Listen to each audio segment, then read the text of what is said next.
Mesdames,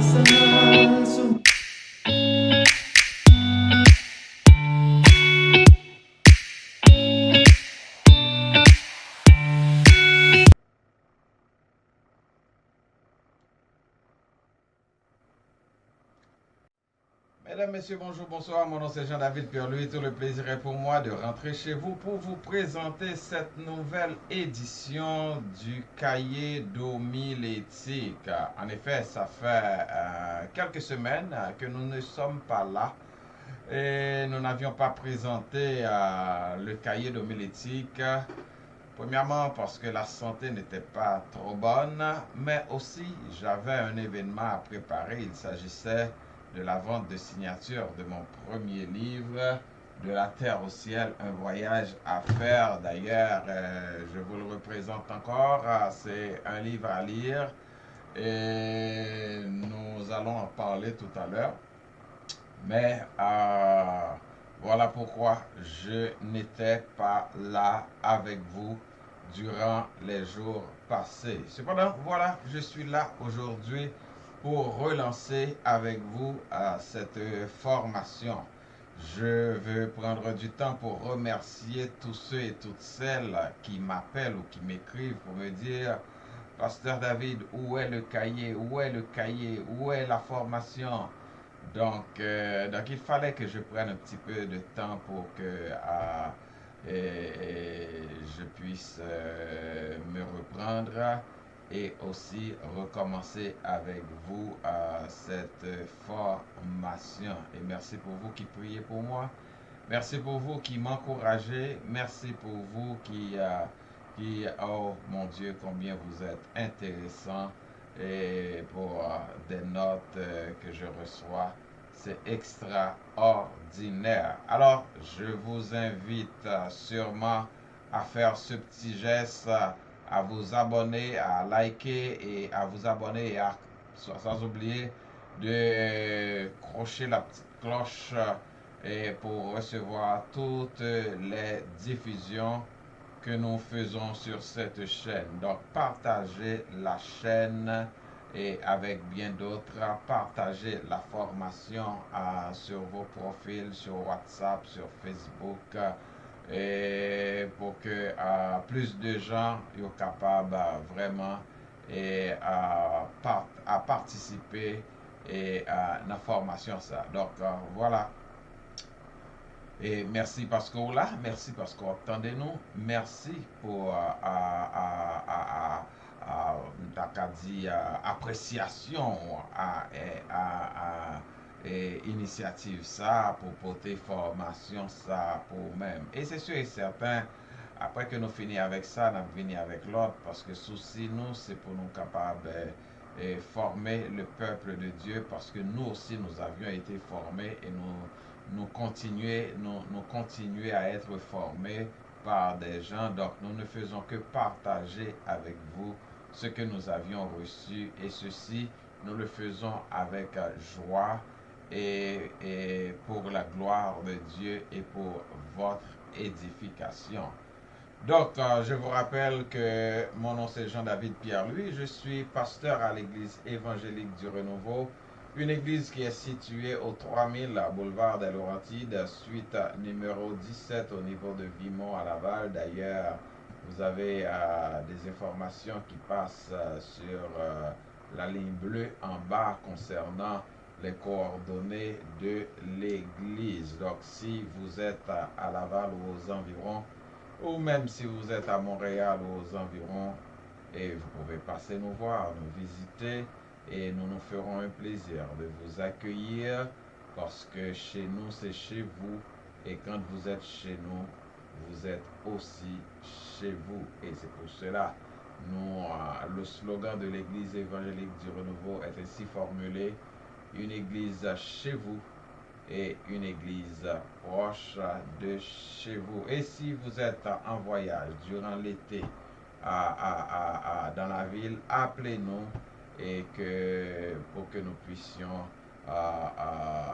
passer vous orienter afin que vous puissiez venir nous rendre visite. N'oubliez pas de liker, de vous abonner et la cloche de notification, pas oublier, peser pour pas manquer rien dans toute émission que nous avons diffusée, formation que nous avons diffusée. Nous prenons tourner et pour que nous soyons capables de venir avec formation pour nous-mêmes, parce que nous pouvons aller un peu plus vite, et nous pouvons aller partager avec vous. Donc, nous avons un petit temps et juste avant pour que nous soyons capables de retourner avec formation pour nous-mêmes.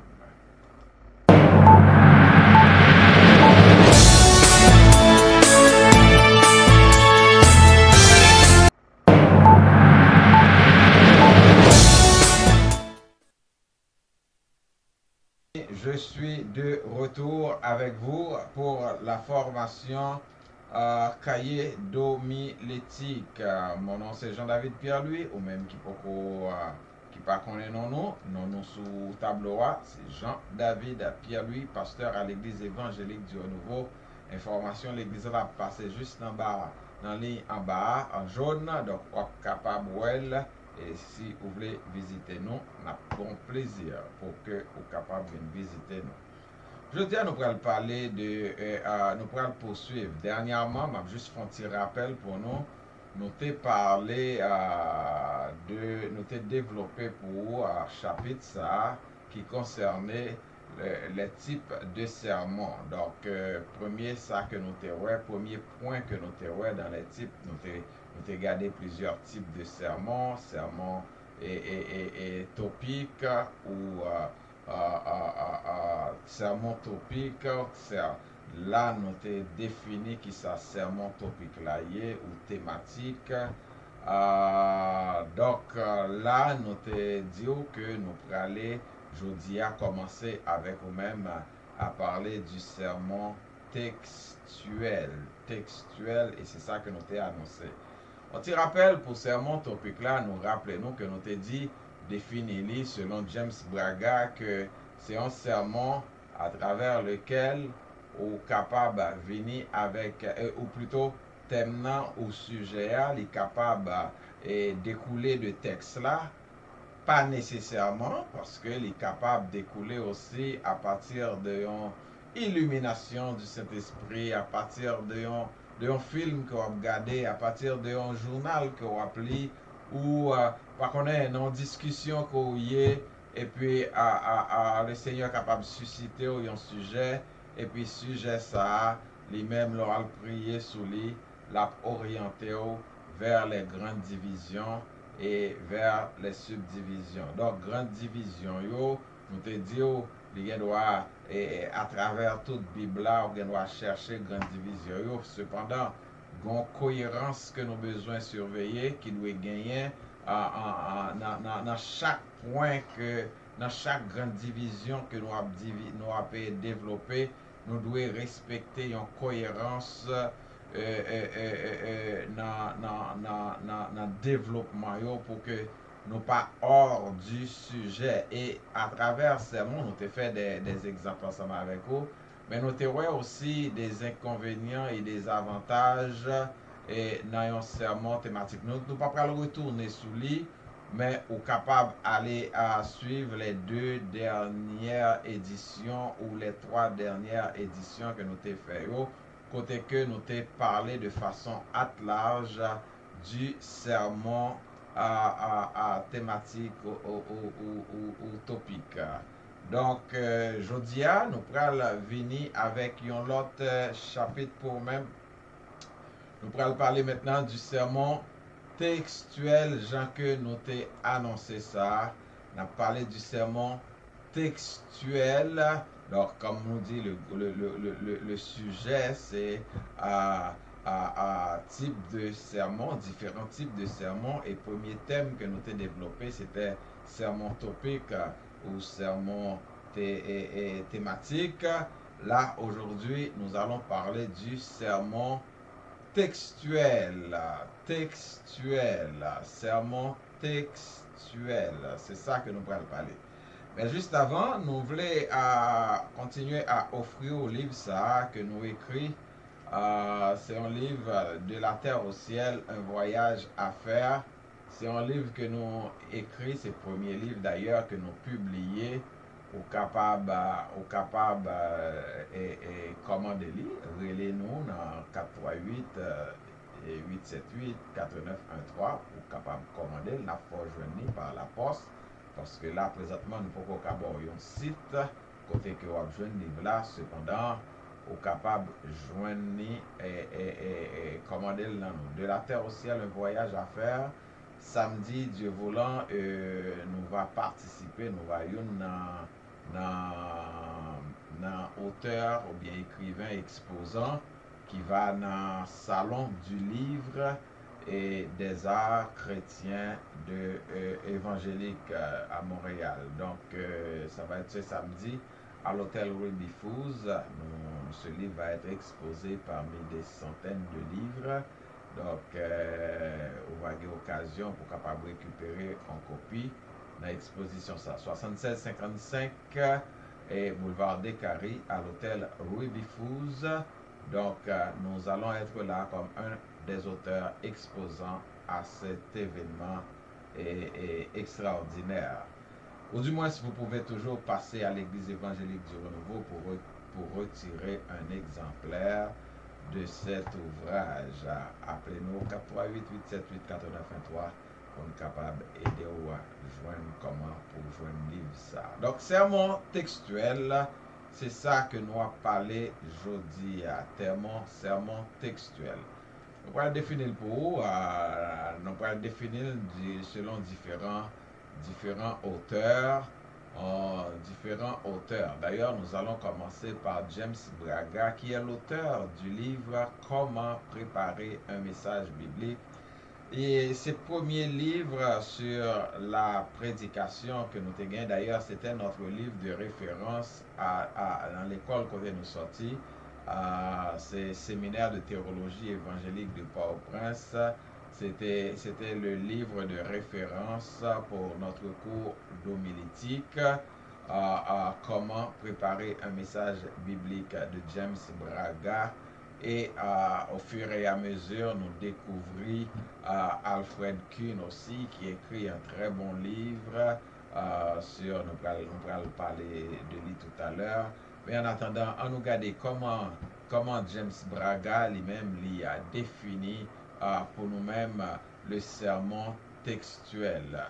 James Braga dit le sermon textuel dans son livre Comment préparer un message biblique. Il existe trois types principaux de sermons. Le sermon topique que nous avons dernièrement, le sermon textuel et le sermon exposé ou bien expositoire. Le sermon textuel en particulier, selon James Braga, le sermon textuel en particulier est centré sur un ou quelques versets spécifiques de la Bible. Cette approche consiste à développer le message à partir du texte lui-même, en le décomposant pour en extraire la signification et l'appliquer de manière pratique à la vie des auditeurs. Qu'est-ce qu'il veut dire par là? Après que les films aient présenté nous encore les trois types de sermons que nous parlons avec vous de lui-même, sermon topique et textuel et sermon expositoire. Donc, pour le sermon textuel en particulier, il dit c'est un sermon qui est centré sur un ou plusieurs versets spécifiques de la Bible. C'est-à-dire, dans un sermon topique, plutôt non sermon textuel ou capable de gagner un grain verset et dans grain verset ça quelque part dans ce même livre il va développer un peu plus pour dire que à chaque grande division non seulement le thème est découlé de ce verset mais chaque grande division de ce texte de ce sermon doit sortir aussi dans le même texte. C'est ça un sermon textuel. Et c'est sûr que les subdivisions sont capables de tirer ailleurs, et nous pourrons voir ça dans l'exemple que nous pourrons faire pour vous tout à l'heure. ou capable à chercher subdivision yo dans d'autres textes parallèles. Cependant, les grandes divisions ainsi que le thème yo doit sortir dans texte ça que ou choisi. Avant même que m'aller dans l'exemple que m'te ba nous, on nous dit par exemple Jean 3,16. Jean 3,16, car Dieu a tant aimé le monde qu'il a donné son Fils unique afin que quiconque croit en lui ne périsse point, mais qu'il ait la vie éternelle. Donc, on nous juste fait un petit exercice avant même que m'aller dans l'exercice que moi t'ai préparé pour nous. Dans Jean 3, verset 16, nous prenons un texte facile, même t'es qu'à prendre Esdras 7, verset 10, qui dit Esdras avait préparé son cœur, avait appliqué son cœur à étudier la parole, à mettre en pratique la parole et à enseigner la parole parmi son peuple. Donc, nous sommes capables de prendre. Nous sommes capables de prendre plusieurs autres textes, mais nous chercher des textes plus ou moins faciles pour me permettre de comprendre l'exercice que nous avons fait, pour avoir une idée de ça que James Braga est en train de dire là. Dans Jean 3,16, il parlait de l'amour de Dieu. Mais vous voyez, il y a pas juste l'amour de Dieu. On capable de prendre l'amour de Dieu comme le sujet du sermon parce qu'il y a plusieurs aspects dans cet amour que on est capable de développer dans cet amour. Ben, on nous dit, si nous apprenons l'amour de Dieu comme le sujet du sermon, maintenant, quel thème nous pourrions tirer à partir de ce sujet et du texte ensemble? C'est l'universalité de l'amour de Dieu. On peut dire l'universalité de l'amour de Dieu. Ou du moins, on peut parler des dimensions de l'amour de Dieu. On peut parler aussi de la qualité, de la profondeur de l'amour de Dieu. Il y a plusieurs autres thèmes. Maintenant, pour les grandes divisions, maintenant, dans Jean 3, chapitre 16, nous allons dire, car Dieu a tant aimé le monde. Donc là, et l'amour de Dieu ne se limite pas à un groupe. L'amour de Dieu ne se limite pas à un. Ça c'est une grande division, oui. L'amour de Dieu ne se limite pas à un groupe. L'amour de Dieu s'étend à tout le monde. Une première grande division. Et c'est pas un sermon que je comprends chez là, dans Jean-Abdullah, je beaucoup prêché le long. C'est juste pendant ma pensée, oh là là, les vignes dans l'esprit, et puis je tout élaboré. Peut-être après, je vais le retendre ça là, je vais bien prêcher un message comme ça, mais ou même tout capable de prendre note pendant que vous attendez là, en façon pour capable élaborer un message. Je dis, Dieu a tant aimé le monde. Il a donné son Fils unique. Là, c'est la preuve d'amour. Non seulement c'est la première grande division, c'est un amour qui ne s'étend pas à un groupe. Quelque chose d'extraordinaire. Ça, c'est toujours dans le texte. Un amour qui ne s'étend pas à un groupe ou à une personne. Deuxième grande division nous capables de tirer dans le texte, c'est capable de dire la preuve de l'amour de Dieu. Car il a donné son Fils unique. La preuve de l'amour de Dieu. La preuve, l'amour de Dieu. Il a donné. Donc, là, on remet pour une preuve d'amour que vous êtes capable de gagner, c'est de bail. Et troisième grande division, nous sommes capables de jouer dans le texte, il dit, car Dieu a tant aimé le monde, l'amour de Dieu ne se limite pas à un individu ou à un groupe.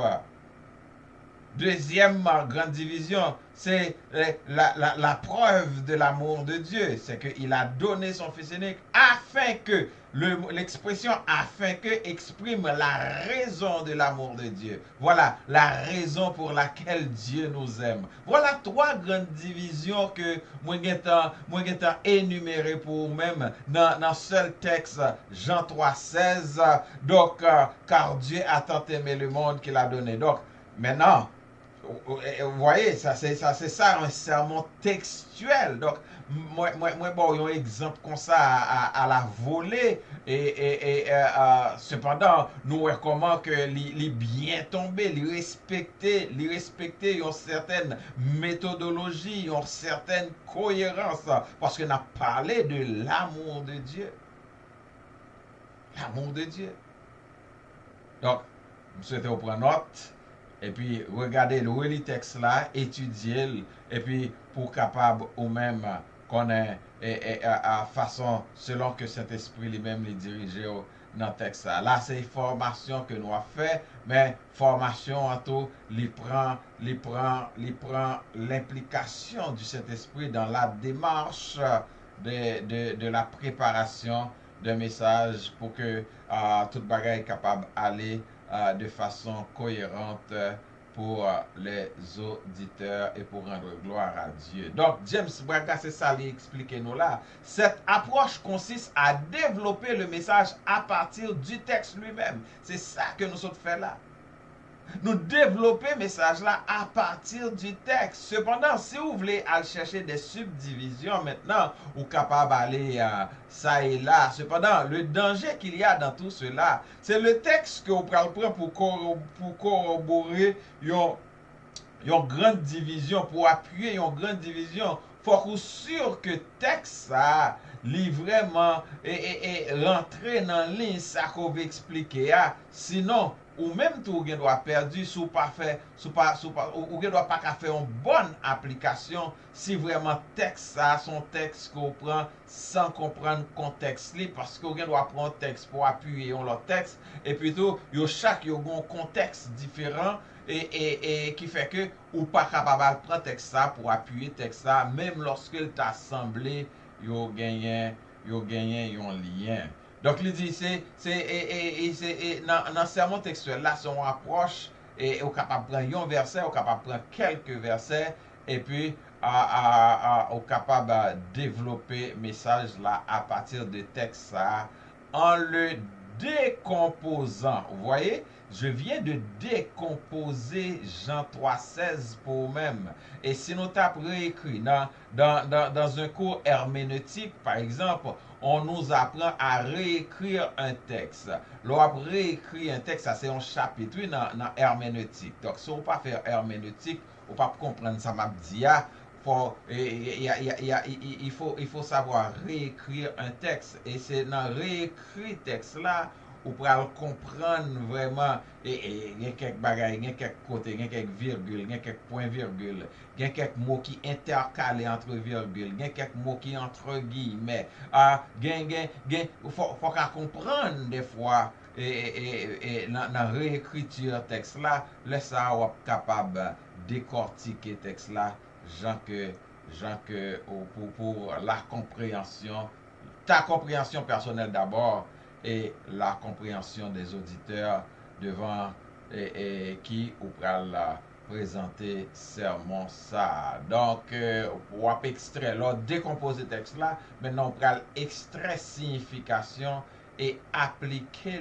de manière pratique à la vie des auditeurs. Donc, c'était un bon exemple que j'ai pris tout à l'heure. Même tu es capable de prendre exemple, par exemple, des cas par exemple, comme tu dis à Esdras 7:10, Esdras avait appliqué son cœur à étudier, à pratiquer, à, à enseigner. Vous voyez le mot et appliquer son cœur à étudier, premièrement, ça doit attirer attention.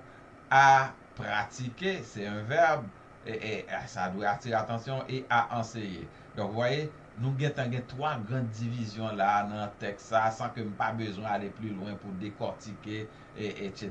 Donc, déjà là, on a une idée, étudier, pratiquer, enseigner. ou à qui sont pral faire avec ou même cap côté là. Donc, nous sommes dans l'enseignement de la parole de Dieu et nous étudions le sermon topique, sermon topique, pas topique, plutôt le sermon textuel, c'est notre sujet pour aujourd'hui et nous poursuivons. Maintenant, Alfred Kuhn, qui lui-même écrit Comment prêcher ou l'art de communiquer l'essentiel. Et l'essentiel, monsieur pral définir lui-même, il pral définir lui-même le sermon topique. Il dit c'est un sermon qui explore en profondeur les différentes lacettes de la prédication, y compris le sermon textuel.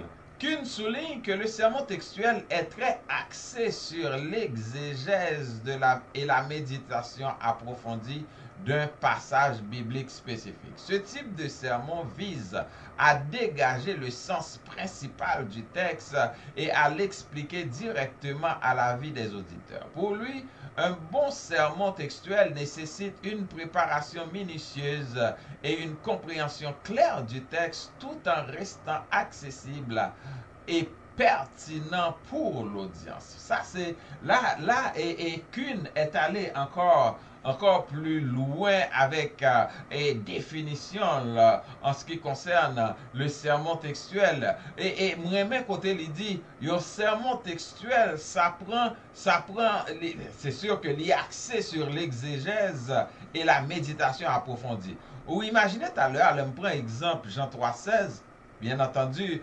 gen yon approche exégétique que moi fait, peut-être ou pas même rendre compte pour me capable expliquer l'amour de Dieu sans aller dans les profondeurs du texte, mais ou capable, ouais, gon idée de démarche. Ça prend une compréhension aussi du texte là. Et pour comprendre, compréhension, pour capable faire exégèse ça, ou besoin comprendre texte là, ou besoin méditer texte là, et étudier texte là pour capable parce qu'un bon exégèse il découlait d'un bon étude de texte. Dernièrement, j'étais pour parler avec un ami professeur et il est professeur aussi, mais on discutait sur le sujet. Bon, et nous pas fini tomber d'accord, donc c'était son point de vue et moi j'ai aussi le point de vue, la façon de voir les choses, parce que moi la façon dont je vois les choses, ou pas capable de faire un bon exégèse si ou pas gagné, si ou pas fait un bon étude de texte. Et étude de texte là, c'est les mêmes qui c'est une démarche herméneutique du texte. C'est les sortes pour poser question à texte là, ou pour connaître le comment du texte, le pourquoi du texte, le où du texte, le quoi du texte, etc. Donc, il y a 6 questions majeures qu'il faut poser au texte pour comprendre le texte. Plusieurs contextes, contexte géographique, contexte historique, contexte politique, contexte économique, dépendamment de sa texte là, les mentionner. Donc, ça prend une étude approfondie du texte pour capable faire un bon exégèse. Ça, c'est mon approche et c'est ce que j'ai appris aussi à l'école. Mais malheureusement, nous accepté point de vue l'une de l'autre. Et c'est un ami que je respecte beaucoup. Donc, et que j'apprécie beaucoup. Donc, nous gagnons position par rapport à ça. Mais moi-même, moi, crois que pour gagner, pour faire un bon exégèse d'un texte, c'est-à-dire ou expliquer texte là de façon claire pour audience capable de comprendre. Donc, ou même en tant que prédicateur, ou besoin faire une bonne étude du texte là et étudier texte là son démarche herméneutique qui peut permettre que vous compreniez texte là ou pour capable faire un bon exégèse, parce que exégèse c'est l'art. Et d'ailleurs, ouais, c'est l'art de communiquer l'essentiel de la parole. Et dans la façon pour l'expliquer là, il faut une compréhension adéquate pour capable expliquer texte là et comme il faut pour la compréhension de l'audience. Pour la compréhension de l'audience. Pour lui, un bon sermon textuel nécessite une préparation minutieuse et une compréhension claire du texte. Et préparation minutieuse, ça, qui pourrait déboucher sur une compréhension claire du texte, c'est démarche herméneutique là qu'a baoul. Par l'autre bagaille, c'est démarche herméneutique là. Et ça fait moi, avant que me prêcher, avant que m'entamer un message en sermon, je prie le temps, non seulement je prie le Seigneur pour m'éclairer, mais je prends le temps aussi d'étudier le texte. Pas juste le texte qui est devant moi, mais tous les paramètres du texte, tout ça qui entoure le texte là, tout l'autre texte qui avant ou après et qui renvoie texte à ben moins dans d'autres textes en façon pour me capable de comprendre. Je dis à c'est avec tristesse comme moi toujours dire où on sait de ne cap blabla et puis qui dit à prêcher et puis c'est vedette mais c'est yo pas même yo pas même kachita pour étudier un texte pour préparer un message biblique mais c'est des vedettes c'est des vedettes ouais c'est des vedettes des nègres qui ont un bon discours comment pour ramasser l'argent et c'est yo en plus l'église a cherché nèg qui compte comment pour parce que l'église yo pas intérêt dans nom aujourd'hui non c'est dommage en plus l'église yo pas intérêt 40 jours 50 jours yo pas aucun intérêt à non c'est une démarche marketing qui peut permettre que ou renflouer les caisses. Maintenant, c'est comme je dis à ou on sait de net, je dis à vous prend la chair de l'église comme une tribune politique là pour faire views, pour faire non. La chair de l'église c'est pour prêcher l'évangile et pour prêcher l'évangile avec des âmes. Tandis qu'on groupe monde devant yo, c'est vrai que yo excité, dit amen, alléluia, etc. Mais cependant non yo a desséché. Et Jésus, lorsqu'il te gardait foule là, les ouais foule là, tandis que les pharisiens étaient là, les sadducéens étaient là, les scribes étaient là, ils étaient dans le temple là, ils allaient chaque samedi dans le sabbat, etc. Ils rentraient dans le temple là. Pourtant, Jésus gardait foule là. Il est ému de compassion parce que les ouais foule là sont foule qui languissantes, sont foule qui livrées à elles-mêmes parce que yo pas de gain berger, yo pas de gain monde qui pour nourrir nan yo, tout nèg même gens yo t'a fait c'est des pharisiens, c'est comme ça. Je dis à combien de monde qui soucie de nan aujourd'hui. La prédication, il pas prend temps pour yo préparer. Yo voyez monter, yo vient avec un sujet ronflant sur le surnaturel, sur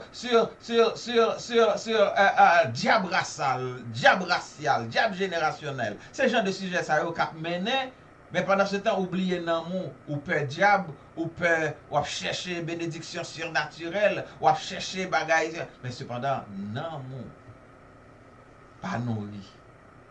Nan moun pas nourri.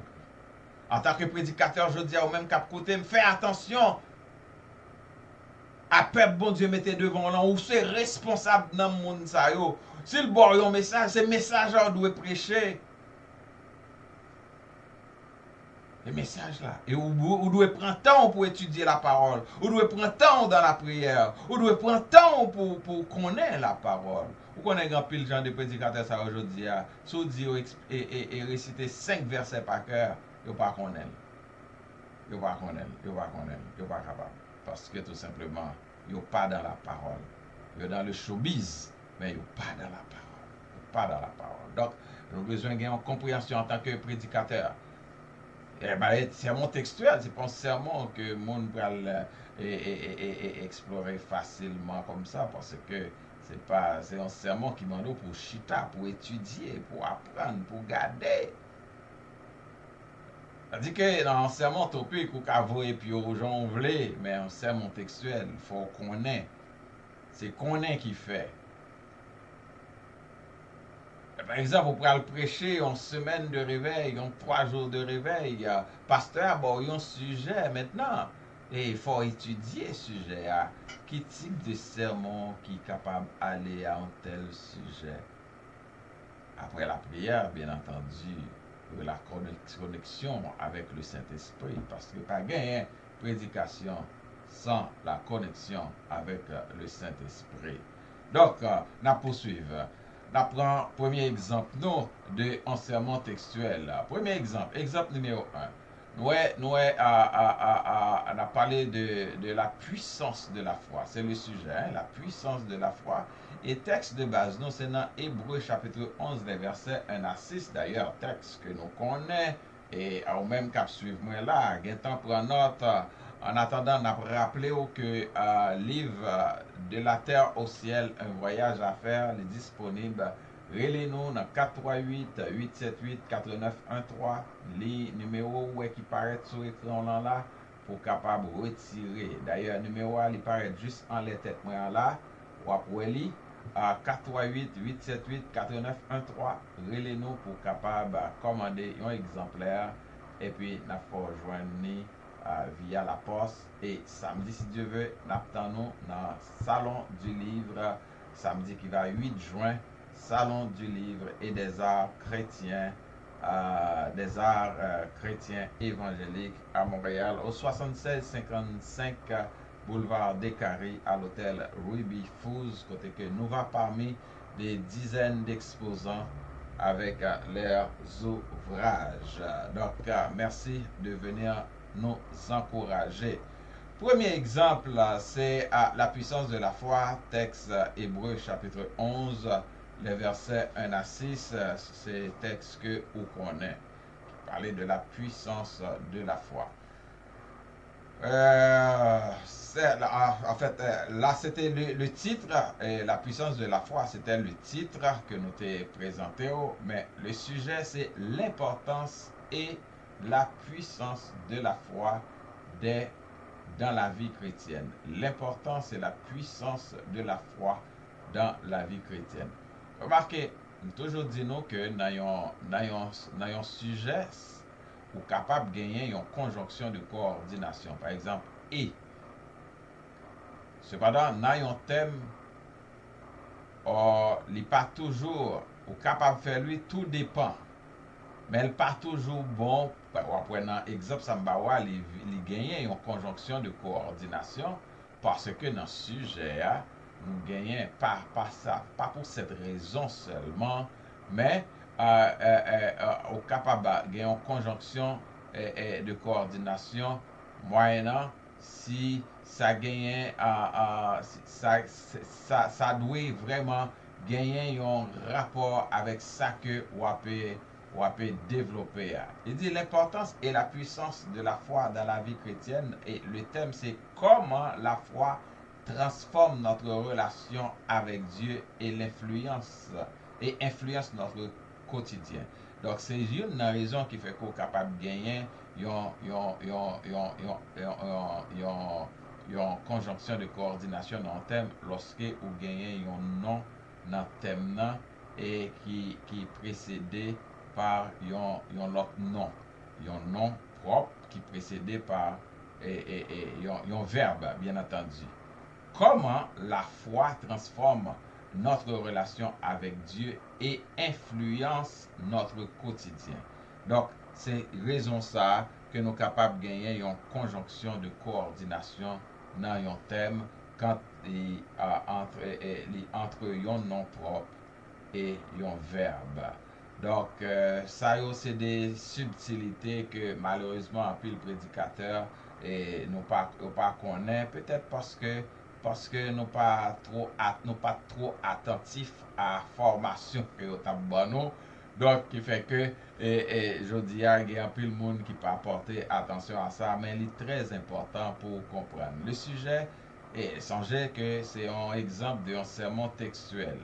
Nous pas gagné un grand verset. Deux exemples que nous avons pris avant, c'était un verset. Mais exemple ça, ouais, nous gagnons 6 versets devant nous. Et c'est dans 6 versets ça, pour nous joindre les grandes divisions du sermon. Première grande division, nous c'est la définition et nature de la foi. Qui définition foi et qui nature foi? Et le chapitre 11, le verset 1er, nous répond à cette question. Déjà, on a remarqué pour première grande division, il tiré du texte même, c'est-à-dire Hébreu chapitre 11, verset 1er. Bon, tandis que, l'on regarde et les subdivisions qui c'est A et B, n'a remarqué que texte de référence yo tiré par de l'autre texte. La foi comme assurance des choses qu'on espère. Et si vous regardez dans Romains chapitre 8, verset 24 à 25, ou retrouver même idée à la foi comme conviction des choses qu'on ne voit pas dans 2 Corinthiens chapitre 4 verset 18. Donc ou même la cas ou cap suivre moi ou capable aller garder texte là pendant que nous a fait exercice yo ou du moins après l'on final regarder le reprendre et puis garder pour ouais démarche là est-ce que le par une démarche systématique, est-ce que le par une démarche méthodique ou méthodologique, dépendamment de qui mot que vous voulez, adjectif que vous voulez placer et derrière. Cependant, c'est une démarche qui est claire, c'est un bel exemple de un sermon textuel. Deuxième grande division, c'est l'exemple de foi dans l'Ancien Testament. L'exemple de foi dans l'Ancien Testament, nous trouvons que toujours dans chapitre 11, les versets 2 à 4, nous donne plusieurs exemples de la foi.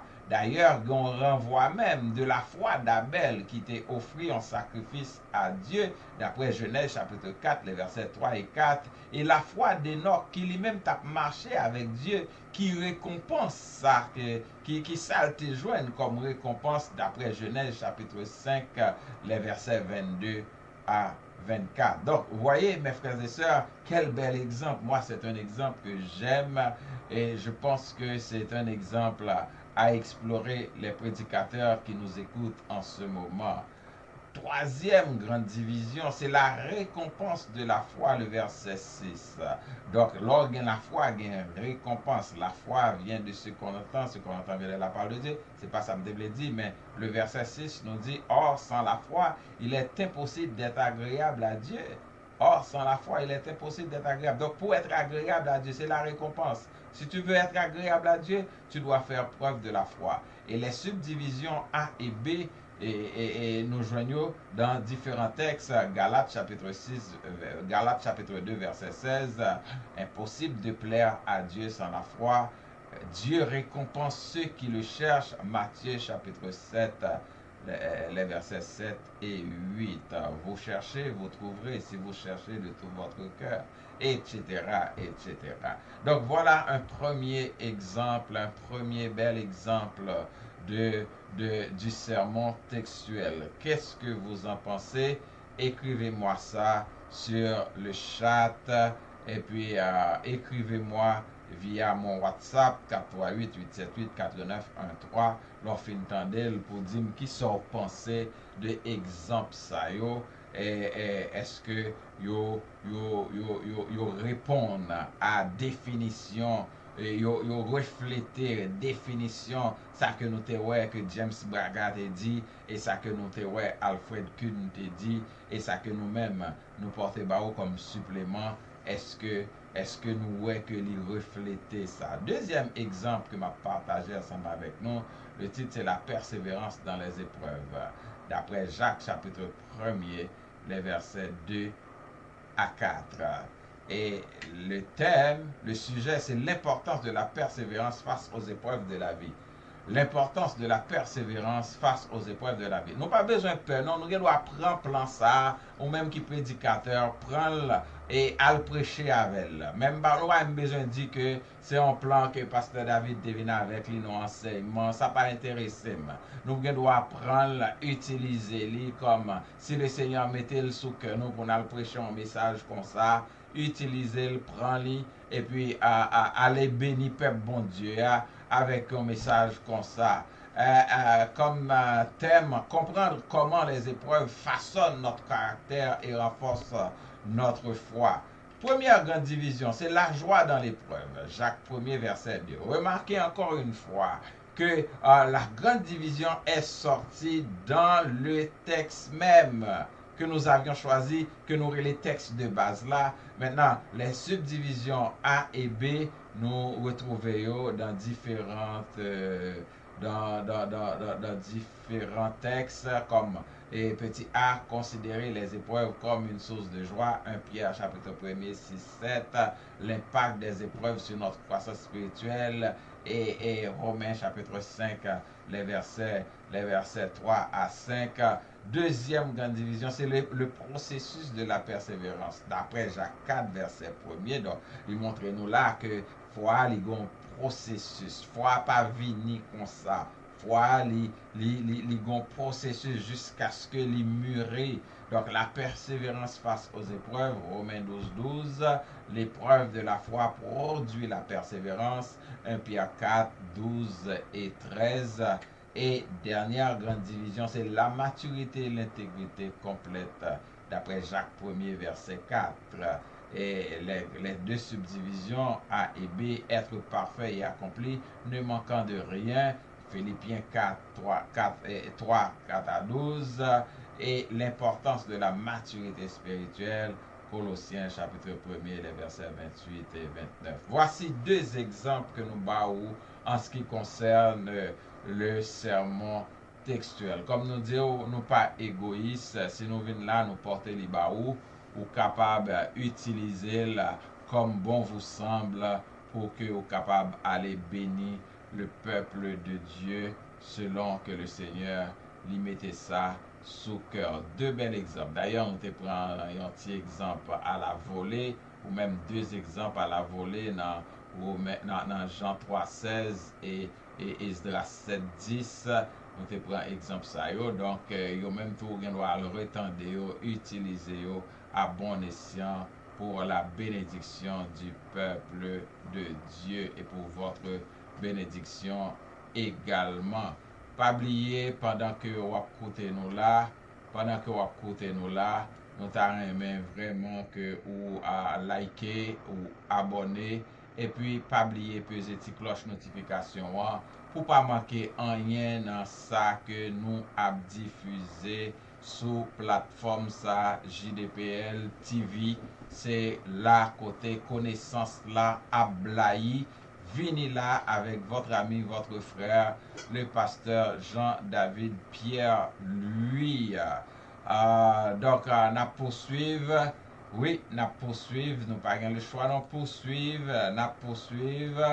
Nous pourrons regarder les avantages du sermon textuel. Nous pourrons aller vite parce que l'heure n'a pas avancé. Nous ne pouvons pas prendre plus que 60 minutes. Pour cela, nous sommes déjà rendus à 47 minutes. Donc, on n'a pas avancé ensemble avec vous. Les avantages du sermon textuel. Premier avantage, c'est l'adhérence stricte au texte biblique. C'est-à-dire, cela garantit que le contenu du sermon reste fidèle à l'écriture, manifestant les interprétations personnelles du prédicateur, ou plutôt minimisant les interprétations personnelles du prédicateur qui pourraient s'éloigner du message originel. Donc, c'est-à-dire, mes frères et sœurs, lorsque on a un sermon textuel, ou strict, ou rete, sermon textuel, il garantit que ou rete en dans texte là. Même j'en nous saute dans deux exemples ça que nous saute baou là, mes frères et sœurs. Ou réaliser que nous rete en dans texte là, pas gagner côté pour faire foulage, genre qu'on dit, pour faire plongailler, pour venir avec opinion personnelle. Donc, souvent, en pile prédicateur, avec le sermon thématique, c'est plongailler, yo gailler, yo aller, yo saute dans le nord, yal dans le sud, yo saute dans l'est, yal dans l'ouest, sans une transition adéquate pour que c'est ça qu'on fait que mon nan li prend en vol mais il pas qu'à atterrir. En pile nèg qui long dans prédication, c'est parce que yo pas connait comment pour yo atterrir, yo pas connait comment pour yo atterrir. Yo pas qu'à atterrir. Donc, ça permet que prédicateur li rete en dans texte là, mais cependant, ça prend vraiment takou et Alfred Kudnedil, ça prend une étude minutieuse, une préparation minutieuse du texte. Deuxième avantage, c'est profondeur d'enseignement. En se concentrant sur un passage précis, le sermon textuel permet une exploration en profondeur qui peut révéler les insignes et les applications détaillées non apparentes dans une lecture plus superlative. Donc, c'est ça. Et dans ce sermon textuel là, les concentrer ou concentrer sur passage là, sur texte là, les permettre que ou explorer texte là en profondeur ou aller en dans texte là, en dans vent texte là, pour aller retirer information qu'on doit joindre en dans texte là pour capable partager avec auditoire là. Donc, ils permettent que vous venez, ils permettent que vous tirez des points qui prennent et permettent une application plus détaillée et non apparente dans lecture, comme si on t'a fait une lecture superficielle comme ça. Donc, c'est pas juste ou juste garder un texte là. On dit, ah bon, on va le prêcher sur lui. Non, il faut chita dans le texte là. Et si c'est un terme textuel qu'on pourrait prêcher, on besoin chita dans le texte là. Chita, étudier. Prier, étudier. C'est ça, c'est deux combinaisons ça qui boit un bon sermon. C'est prier et étudier. Étudier le texte pour capable joindre ça qu'on doit. Troisième, c'est un type de sermon qui est très éducatif pour monde qui attendait là. Et j'aime ça quand je prêche et que des gens sont capables de prendre note. Je me rappelle, moi, je prêché dans l'église à Montréal, et une des grandes églises à Montréal. Et puis, le pasteur de l'église, après, l'homme fin, bon, c'est comme un enseignement que je fait parce que c'est dans le cadre de 7 lundi de, je ne me rappelle pas de quoi, et puis j'avais été invité parmi plusieurs prédicateurs pour un de ces lundis-là, en face de plusieurs dizaines de jeunes. Et puis, je me rappelle que le pasteur de cette assemblée, après, vient joindre moi, il dit, Pasteur David, pas jamais prendre note les pasteurs prêcher. Mais pendant que vous pensez là, pendant que vous pensez, pour moi, c'est une formation, tabac. Mon cher me prend note, me prend note, me prend note, me prend note. Ça fait plaisir, mes frères et sœurs. Et ça fait, dans toute prédication, moi-même, moi, à la fois, un enseignant et un prédicateur. Et dans toute prédication, il y a un enseignement là-dedans.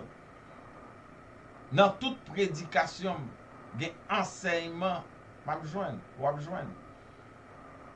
Et même dans mes écrits, si vous prenez la peine de lire ce livre, De la terre au ciel, un voyage à faire, tu vas trouver des enseignements qui permettent, enseignements pour prédicateurs, ou à joindre un message là-dedans. D'ailleurs, c'est un témoignage que me joigne de un serviteur qui lit le livre là. Il dit, Pasteur David, moi j'ai retiré plusieurs messages dans le livre là. Donc c'est ça, un prédicateur. D'ailleurs, le prédicateur, c'est un enseignant. Ce type de sermon aide les auditeurs à comprendre comment aborder et interpréter la Bible pour eux-mêmes, renforçant ainsi leurs compétences en études bibliques. Voilà. C'est un avantage extraordinaire.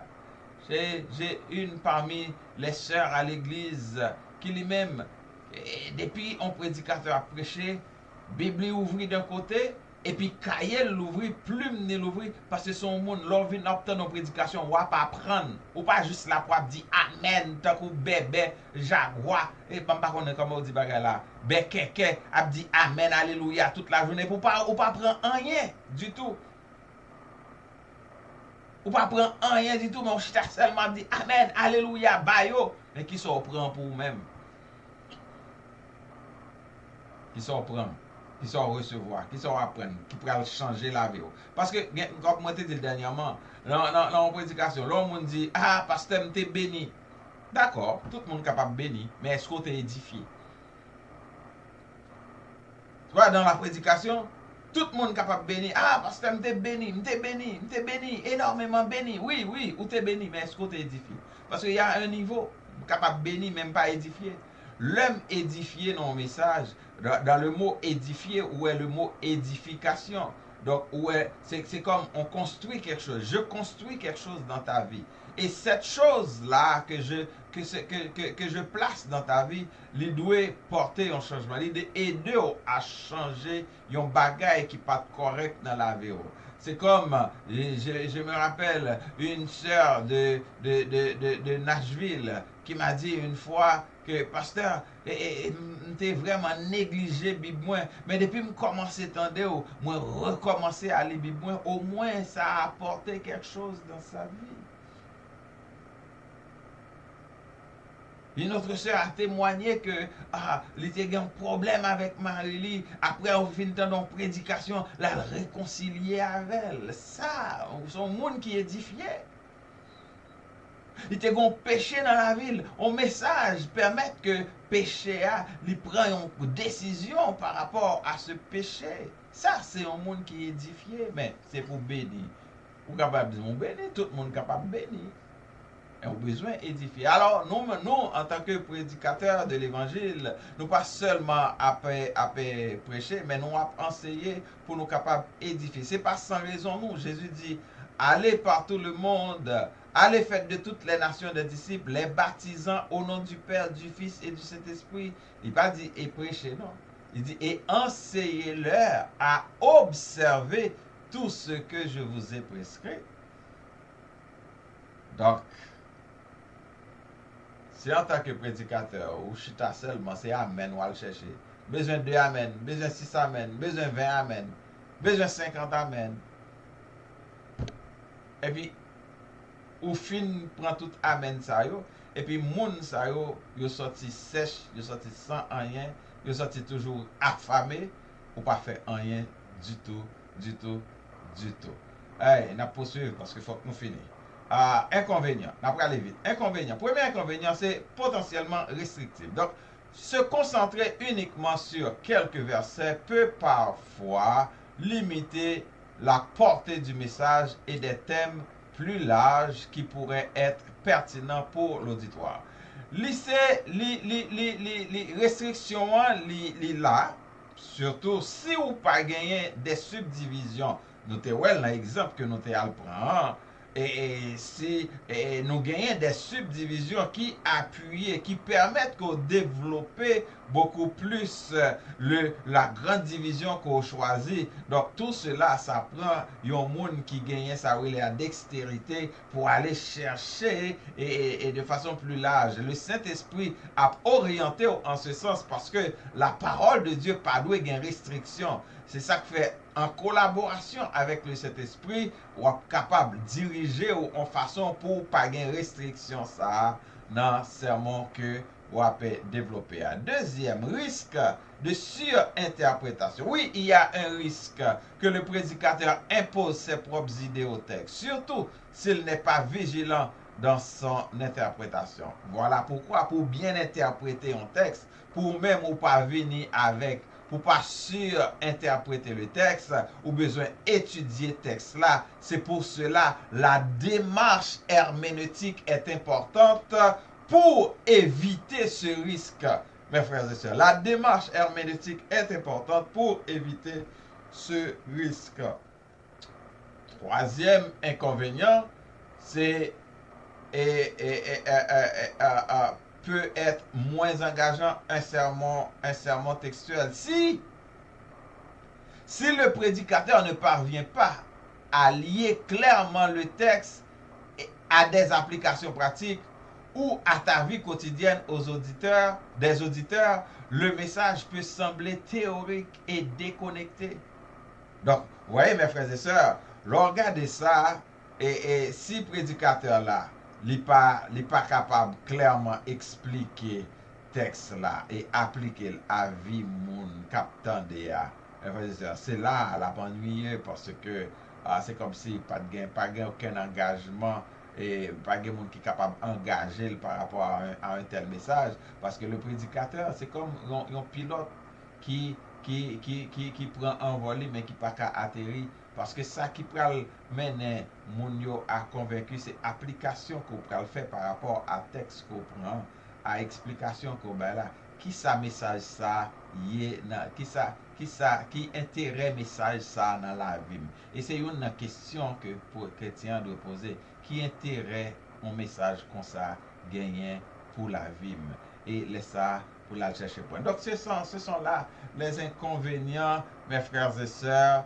et les avantages du sermon textuel. N'a fini ensemble avec vous pour nous dire que James Braga lui soulignait que quel que soit le type de sermon choisi, que c'était topique, textuel ou expositoire, la dépendance à l'Esprit de Dieu est essentielle pour garantir que le message véhiculé est non seulement bibliquement précis, mais aussi spirituellement édifiant et pertinent pour l'auditoire. Quelle belle conclusion, mes frères et sœurs. Quelle belle conclusion. C'est un plaisir pour être avec vous ce soir pour vous présenter cette chronique. La prochaine fois, nous remercions énormément. La prochaine fois, nous va parler du sermon expositoire. Nous espérons que vous va là. En attendant, nous disons merci parce que vous attendez nous. Pas oublier pour capable partager, pour capable liker, partager, abonner et peser sur la cloche notification pour pas manquer rien dans ça que nous a présenté. C'est un plaisir pour nous être ensemble avec vous. Nous avons rendez-vous pour une prochaine occasion et puis m'a rappelé nous que le livre De la terre au ciel, un voyage à faire, c'est un livre à lire définitivement. Et dans salon du livre et des arts chrétiens le samedi 8 juin de 10h à 18h à l'hôtel Ruby Foos au 7655 boulevard Descarrés. Donc, Napla parmi les exposants dans l'événement ça. Tout le plaisir était pour moi d'être avec vous. Mon nom c'est Jean-David Pierre-Louis. Je vous dis à la prochaine et que le Seigneur vous bénisse.